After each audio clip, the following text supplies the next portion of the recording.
Ինձ էլ միշտ հարցնում են, ասում են դե ասա, դու համ Արցախից արմատներ ունես, համ Կապանում ծնվել մեծացել ես։ Ժենգյալով հացը որտեղից է։ Ասում եմ լավ, ժենգյալով հացի արմատները գալիս են Արցախից, այնտեղ են թխել։ Բայց Կապանում ժենգյալով հացը շատ ավելի համով է։ Հիմա այդպես է ստացվել։ Այնտեղ տարբեր նրբություններ կան,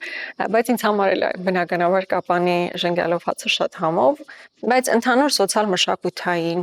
նույնիսկ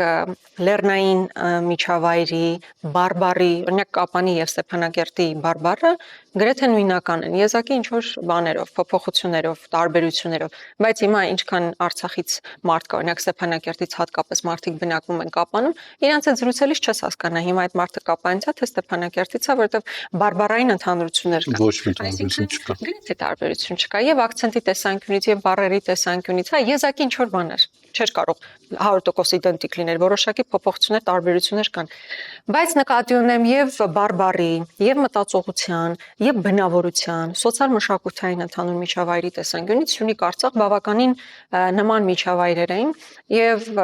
որքանով ես ինձ հարազատ եմ համարում Սյունիքը, որտեղ ծնվել մեծացել եմ, նույն չափ հարազատ է ինձ համար Արցախը, որտեղ բնականաբար ավելի շատ գնացել եկել եմ, ոչ թե բնակություն եմ ունեցել, բայց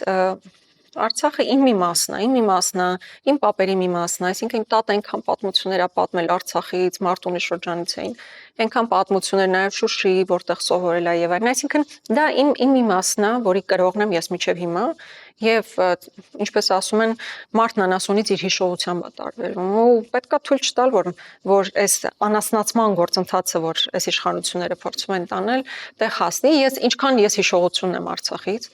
պետքա փոխանցեմ իմ երեխաներին, իրենք պետքա փոխանցեն իրենց երեխաներին ու այդ պատմական հիշողության կրողը պետքա լինենք սերնդեսերունդ։